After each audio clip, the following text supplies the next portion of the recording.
Bonjour.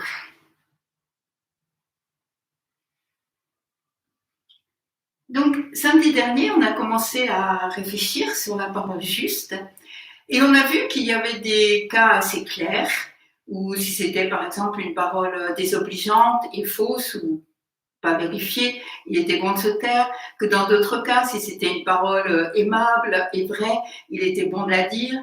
Mais il reste un grand nombre de cas, en fait, où on ne sait pas trop. On sait ce qu'on pourrait faire, mais dans la situation, on ne sait pas par quel bout le faire, si je peux dire. Parce que quand on est au milieu des personnes, parce que quand on nous pose une question directe, parce qu'on sait par exemple quelque chose de désobligeant sur quelqu'un dont on vient déjà de parler, enfin les autres personnes viennent de parler de façon désobligeante, mais est-ce que c'est vrai, est-ce que c'est faux, on ne sait pas. Ou si c'est vrai, est-ce que c'est le moment de le dire, est-ce que c'est le bon entourage pour le dire. Enfin voilà, il reste une zone d'incertitude comme ça. Et c'est sur cette zone-là que j'aimerais me pencher aujourd'hui avec l'aide aussi d'Okumura Roshi qui en parle dans un de ses livres. Mais pour commencer, on va se rappeler la parole du Bouddha. Qu'appelle-t-on aux moines la parole juste?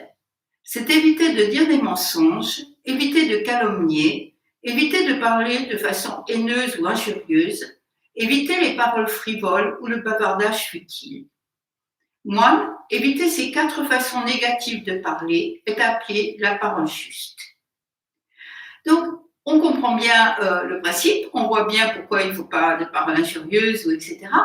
Mais à partir de là, c'est pas toujours facile de le mettre en œuvre. Alors, j'aimerais repartir un petit peu en amont, parce qu'avant la parole, il y a la pensée. Et le Bouddha nous rappelle toujours que tout commence par l'esprit. Nos pensées, alors on le vérifie un petit peu, avec les IRM, on voit plein de choses, tout ça. Bon, ça ne m'intéresse pas toujours, mais c'est quand même intéressant quelquefois. Et on voit bien que nos pensées créent, alors je crois que ça s'appelle, c'est comme des chemins neuronaux. Et moi, j'appelle ça des ornières. Ça veut dire que plus on va passer par une pensée, par exemple, plus on va avoir l'habitude de mentir, plus on va avoir l'habitude, hier Suzuki Roshi en parlait, de laisser des traces comme ça dans notre esprit par le mensonge, par des pensées désobligeantes, etc. Et plus on va creuser ça comme des ornières. Vous voyez, plus le chemin va être facile à prendre et plus on va se laisser partir et plus ça va être difficile d'en sortir. Moi, ça me parle comme image parce qu'à la demeure sans limite, quand il a beaucoup plu ou quand il y a de la neige, il va très vite dans le chemin en terre, les ornières se creusent et on voit bien qu'on ne peut pas en sortir, il faut vraiment passer là, ça devient de plus en plus profond. Et de même dans notre esprit, quand on prend une habitude de penser, ça va devenir de plus en plus profond et ça va être de plus en plus difficile d'en sortir. Alors, si ce sont des habitudes de pensée positives, c'est une bonne chose, mais quand ce sont des habitudes de pensée négatives, comme en parlait hier Suzuki Roshi, eh bien, on va être là dans des ornières de plus en plus profondes. Et une autre image qui est employée, qui est intéressante aussi, c'est notre esprit comme une sorte de grande terre, comme ça, dans laquelle on plante des graines. Et alors, on peut planter des graines qui vont faire des jolies fleurs, ou on peut planter des graines toxiques qui vont empoisonner notre esprit. D'où l'importance de l'attention que nous portons à ce qui se passe dans notre esprit. C'est Sati, dont l'attention, dont le Bouddha a beaucoup parlé. Parce que sans cette attention portée sur notre esprit, sur ce qui se passe dans notre tête en fait, nous partons facilement, alors on le voit parfois pendant Zazen, nous partons facilement dans une sorte de vagabondage mental, nous allons là, etc. Mais aussi nous pouvons retomber dans ces ornières et nous retrouver en train de penser toutes sortes de pensées désagréables, ou calomnieuses, ou envieuses, etc. Et en fait, c'est comme si nous avions laissé le libre usage de notre cerveau, de notre tête, à ces pensées toxiques. Donc, le premier point, c'est une attention très présente à ce qui se passe en nous. Mais là, on a du mal parce que, en fait, c'est une attention sans culpabilité. Le Bouddha dit à plusieurs reprises dans les textes que nous ne sommes pas tenus responsables de la première pensée qui va apparaître. Alors, bien sûr, suivant notre niveau, on peut dire spirituel, la première pensée, sûrement, elle pourrait être toujours une pensée compatissante, mais à notre niveau, elle n'est pas forcément toujours une pensée compatissante. Donc, il y a cette première pensée qui apparaît. Alors, un exemple simple. Imaginez quelqu'un, votre voisin, un ami, a quelque chose qui vous fait envie. Par exemple, il arrive avec une nouvelle voiture, ou un nouveau vélo, je veux dire, ou bien un nouveau téléphone, etc. Vous voyez ça et hop, vous avez une pensée de jalousie, de colère. Pourquoi est-ce qu'il a ça et pourquoi moi je ne l'ai pas? Ok, ça c'est votre première pensée. Si vous êtes attentif au contenu de votre tête, vous la voyez, vous l'arrêtez, vous la déracinez en quelque sorte, vous empêchez qu'elle se développe et bon, si vous êtes très avancé, vous vous réjouissez pour lui qu'il ait ça, mais bon, c'est pas forcé.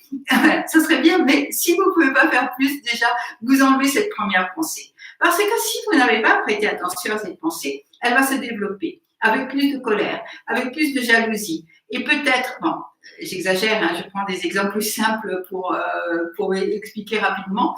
Peut-être qu'à un moment, vous allez vous surprendre en train de vous dire « Ah oui, mais je pourrais le voler la nuit, rentrer chez lui, le voler, je sais pas, quelque chose, vous voyez ?» Et tout d'un coup, vous êtes là et vous vous dites « Mais qu'est-ce que je suis en train de penser ?» Vous avez des pensées de voleur, vous avez des pensées de jalousie, vous avez des pensées d'envie, que vous n'avez même pas vu, que vous avez laissé se développer. Et quand vous en prenez conscience, vous êtes déjà très avancé dans ces pensées négatives et toxiques. Et le problème, et ça le Bouddha le dit bien toujours, c'est que les pensées, la pensée, le travail de l'esprit crée des conséquences, tout comme les actes. En fait, nous, on a tendance à penser que tant qu'on passe pas à l'acte, il n'y a pas de problème. Mais pour le Bouddha, c'est faux. La pensée, ça compte et ça va créer des conséquences du karma exactement comme une parole ou comme un acte. Donc c'est pourquoi l'intention est si importante. Et si notre première pensée, qui n'est pas forcément positive, mais si elle ne se développe pas, en fait, elle ne va pas laisser de traces, elle va disparaître et donc on ne va pas commencer à creuser cette ornière. Donc, suivre les enseignements, étudier ce que dit le Bouddha sur la parole juste et faire attention à nos pensées. Est-ce que ça suffit? Eh bien, malheureusement, ça n'empêche pas que nous nous trouvions avec un certain nombre de cas où nous ne savons pas ce qu'il faut faire. Alors, le Bouddha, nous dit les textes, gardez souvent un noble silence. Mais nous, on ne peut pas. C'est simple, mais nous, il y a des tas de circonstances où on ne peut pas. Vous êtes avec des amis, vous êtes en famille, vous êtes à la machine à café, dans la salle des profs. Garder un noble silence, c'est pas possible. Parce qu'au contraire, ça risque de pousser la personne en face à vous titiller, à vous dire, bah alors, tu dis rien, bah alors, pourquoi tu dis pas, et qu'est-ce que tu en penses, et pourquoi tu réponds pas, etc. Donc, ça, quelquefois, ça peut être possible, mais souvent, ça va pas être possible. Donc, qu'est-ce qu'on va faire face à une question directe, sachant que nous sommes des êtres sociaux, nous appartenons à plein de groupes sociaux différents, on ne peut pas se mettre à l'écart, on ne peut pas refuser, on ne peut pas être mis à l'écart non plus. Donc, que faire?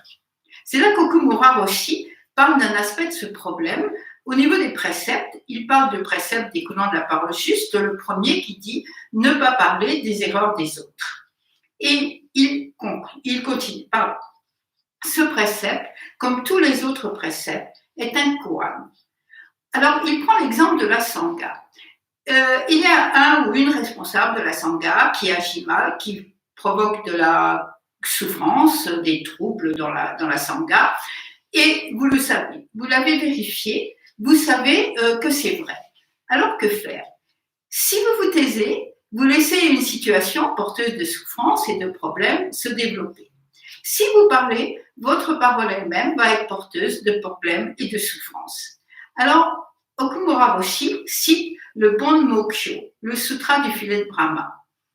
C'est un sutra probablement apocryphe, un sutra chinois, qui décrit les 10 préceptes majeurs du Bodhisattva et les 48 préceptes mineurs. Donc, Okumura Roshi dit ceci en citant le Bon Mokyo et en le commentant. Ne pas parler des erreurs des autres. Ce précepte illustre parfaitement la nécessité pour nous de faire preuve du plus grand discernement. Le discernement, c'est vraiment un mot important dans les enseignements. Du plus grand discernement au moment d'interpréter une intention. Le principe sous-jacent est de s'abstenir de tout discours dégradant qui tendrait à saper la confiance des gens dans la sangha, que ces discours naissent d'une ambition personnelle, d'un jugement indigné, de l'illusion de supériorité morale ou de toute autre ambition égoïste. D'un autre côté, l'erreur inverse, qui consiste à mentir et à cacher les mauvaises actions d'autres bouddhistes, ce que l'on a parfois interprété comme une requête de ce précepte, serait également contraire à l'esprit du précepte, ainsi qu'au quatrième précepte, ne pas mentir, dire la vérité. Okumura Roshi continue, il existe de nombreuses interprétations du précepte Mahayana de ne pas parler des fautes d'autres membres de la Sangha. Mais que devons-nous faire si quelqu'un se conduit mal? Rester silencieux? Parler de la faute d'un autre va à l'encontre de ce précepte, mais garder le silence va à l'encontre du précepte de ne pas mentir, puisque c'est un mensonge par omission. C'est ainsi, dit-il, que ce précepte devient un koan. Et bien sûr, il ne donne pas de réponse. Comment ce serait possible? Parce que chaque situation, chaque moment va appeler une réponse différente. Et les préceptes ne sont pas des règles rigides, mais des indications pour que nous restions dans la bonne direction, la direction qui met fin à la souffrance, la nôtre et celle de tous les êtres. Et pourtant, à chaque moment, nous avons une réponse à donner. Mais ce n'est pas une réponse préformatée, parce que ça, ce serait impossible.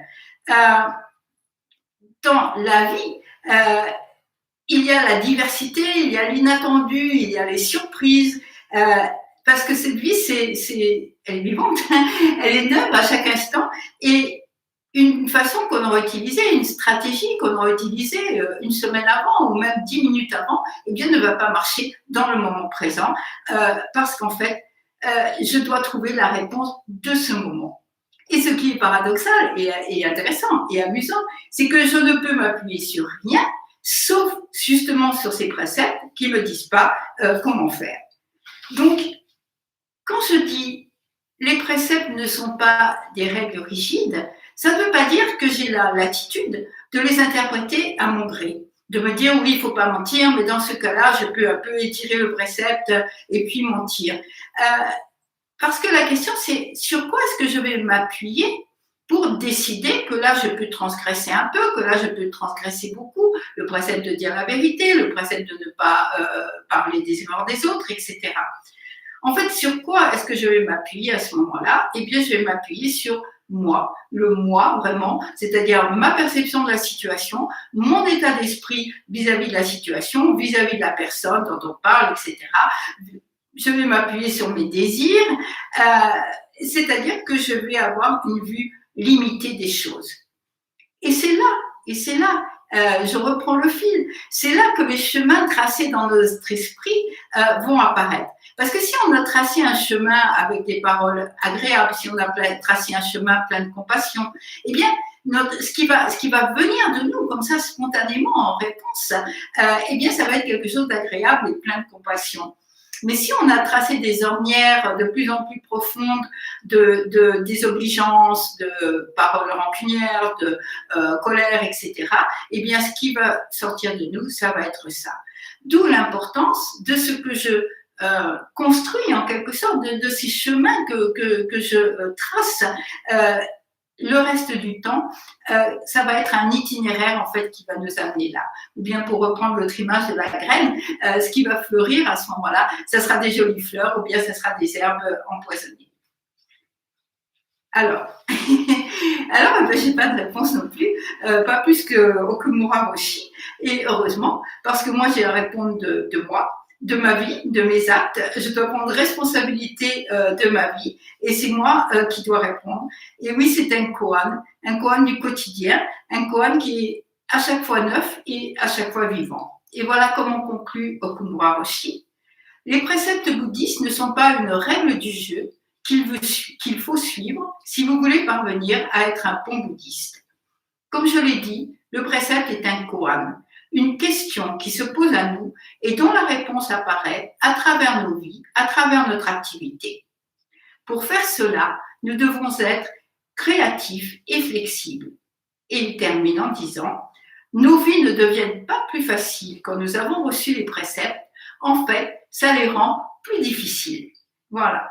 Alors, ce que nous allons répondre à ce koan de chaque instant, en fait, ce que nous allons répondre, ça dépend de nous et parce que notre vie dépend de nous à chaque instant. Et à cet instant précisément, dépend de toutes les autres choses que nous avons mis dans le passé, dans nos vies, d'une part. Donc, cet instant, ça va être aussi la conclusion de tous les autres instants vécus auparavant. Mais cet instant, il est complètement neuf, il est complètement séparé du reste, il est sans passé, sans futur. Et ça veut dire que cet instant nous permet de changer complètement notre vie, changer complètement notre esprit, changer complètement notre karma. J'enseigne la voie qui mène à la libération, et c'est à travers l'octuple sentier, les préceptes, ces règles à la fois fixes et ouvertes, que nous allons vers la libération de nous-mêmes, de nos habitudes mentales, de tout ce que nous transportons, de cette valise dont j'ai parlé que nous traînons avec nous. À chaque instant, nous sommes, nous pouvons être et nous sommes complètement vivants, dans cette vie complètement vivante. Et bien voilà une façon, je pense, très joyeuse d'aborder chaque moment de notre vie. Merci beaucoup.